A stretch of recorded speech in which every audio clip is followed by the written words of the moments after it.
Chapter 16. Tia followed Brody out of the restaurant, feeling a little like Cinderella, underdressed and out of her element. Though she'd enjoyed dinner immensely, she'd felt people's eyes on them.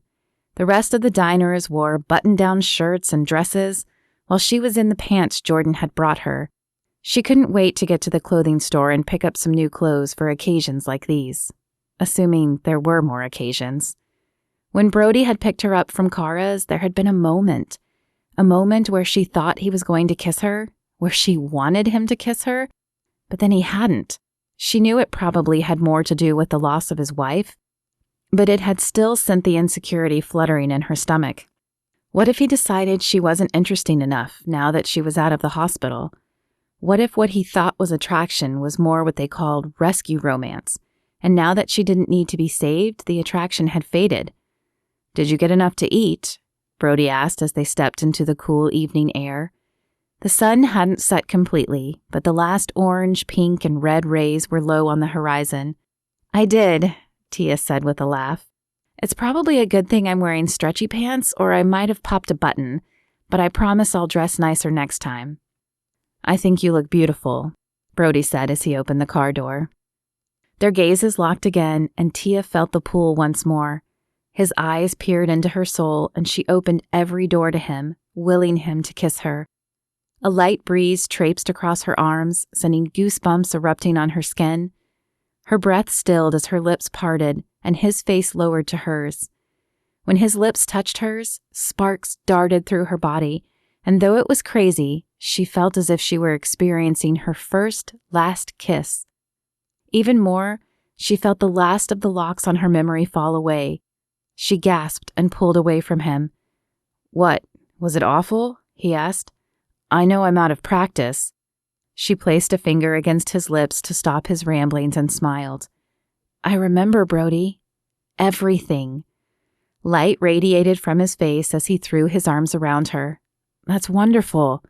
And then he kissed her again, slow and deliberate. Her body trembled with emotion. "So, do we still head to a store, or do we head to your place?" he asked when he pulled back. Her face fell, and the joyful emotion she had just experienced vanished.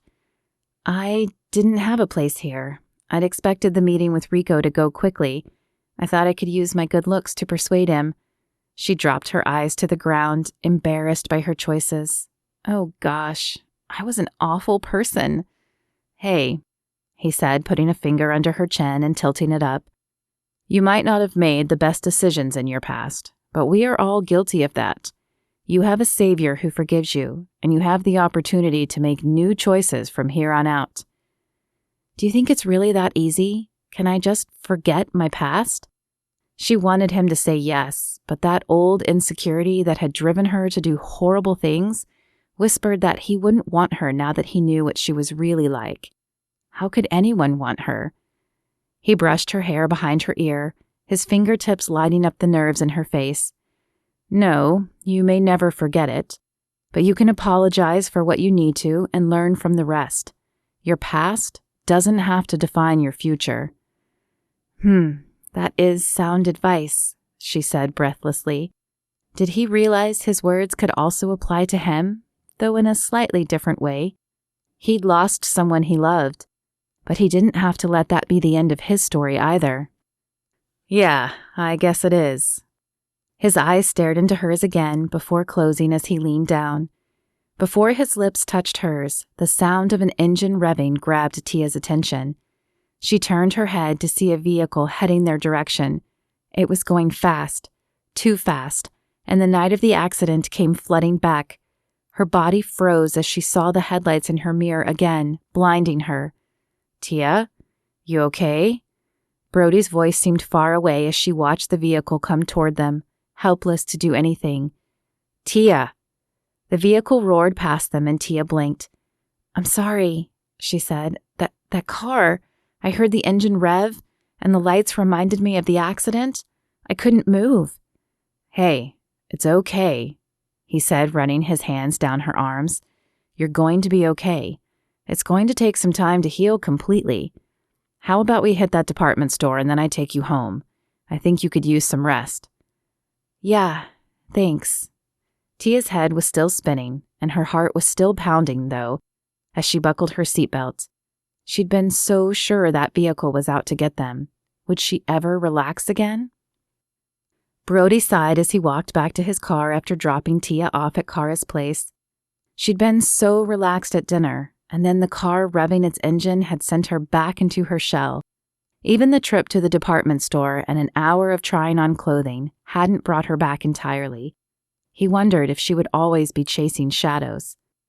As he unlocked the car, a movement out of the corner of his eye caught his attention. He turned to see what it was, but only darkness stared back at him. Probably a raccoon or some other night animal out scrounging for garbage. Here he was worried about Tia relaxing, and he couldn't even calm himself down. He thought he'd seen something when he picked her up, and now again when he dropped her off. Perhaps he needed a good night's sleep as well. He certainly had been on edge all week. In fact, he didn't think he'd had a decent night's sleep since Tia's car accident. He would remedy that tonight. As he turned back around, he got only a glimpse of the man before pain shot through his head and the world went dark.